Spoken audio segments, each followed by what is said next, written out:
I still remember the sound of his hand hitting the wall inches from my face. My husband, the man everyone called the perfect guy, whispered, "Who would believe you?" That night, I made a promise to myself. 6 months later, he stood in a courtroom shaking as his entire empire crumbled, and I was the one holding the match. If you've ever been made to feel small, invisible, or powerless by someone who claimed to love you, this one's for you.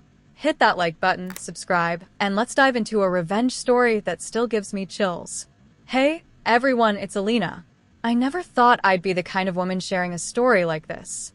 I used to be the girl who smiled through everything, the peacemaker, the one who believed if I just loved harder, things would get better.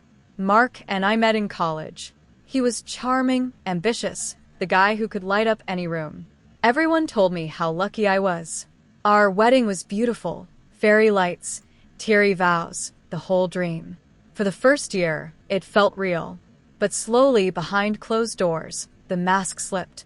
It started with little things. The way he'd criticize what I wore. How he'd roll his eyes when I talked about my dreams of starting a small interior design business. "Babe, you're not exactly business material," he'd say with that condescending laugh. I started shrinking. I stopped seeing my friends as much. I apologized for things that weren't my fault just to keep the peace. Then came the nights no one else saw. One evening after a work dinner, he came home drunk.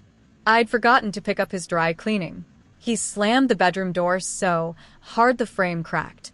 "You're useless, Alina. What do you even do all day?" His voice was low, venomous. I felt my stomach twist. That was the first night he grabbed my wrist hard enough to leave bruises I hid with long sleeves. I told myself it was a one-time thing, but it wasn't.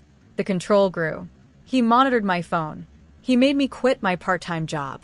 Behind closed doors, the man who posted loving husband captions on Instagram would sneer at me while I cried.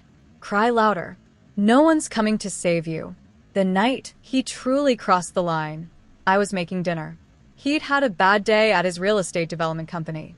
He started yelling about how I embarrassed him in front of his colleagues earlier that week by talking too much. I tried to calm him down. That's when he shoved me against the kitchen counter. Hard. My hip hit the edge, and pain shot through me. As I lay there on the cold tiles, staring up at him, something inside me finally snapped. Not in anger, in clarity. I realized he didn't see me as a person.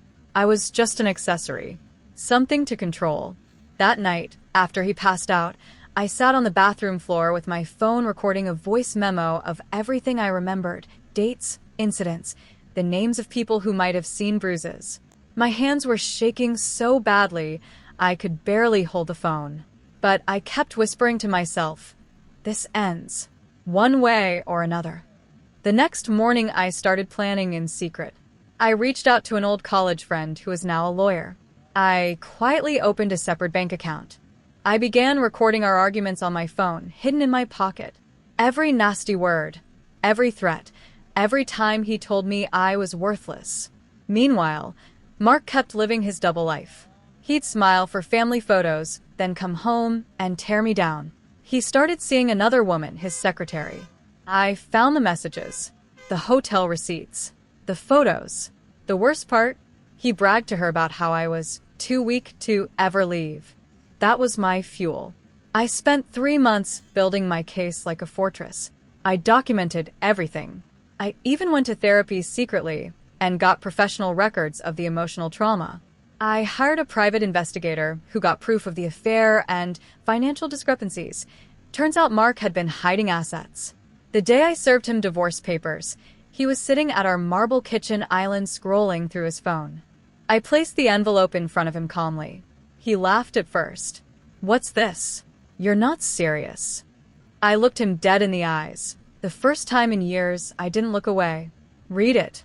His face changed when he saw the evidence attached. The recordings, the bank statements, the photos of my bruises, the messages to his mistress where he called me pathetic. "You bitch," he hissed. "You'll get nothing. No one will believe you."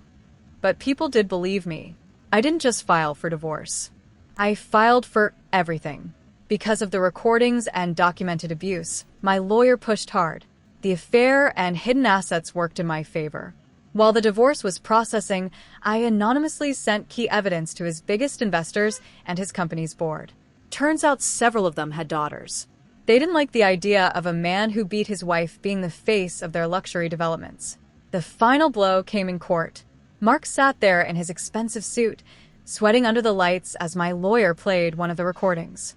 His own voice filled the room. I could end you, and no one would care. I watched his face turn pale. His lawyer tried to object, but the damage was done. The judge's expression hardened. His business partners pulled out. His mistress left him the same week. By the end, he lost majority control of his company, had to pay me a massive settlement, and his reputation was in ruins. The golden boy everyone loved became toxic. When the judge ruled in my favor, I didn't smile. I just felt this heavy weight lift off my chest. For the first time in years, I could breathe. Walking out of that courtroom, I realized justice isn't always loud. Sometimes it's quiet, calculated, and patient. Karma doesn't always come fast, but when you refuse to stay silent, it hits harder. If this story gave you chills, smash that like button and tell me in the comments, what's the most satisfying revenge you've ever witnessed or taken? And subscribe, because there are so many more stories like this coming.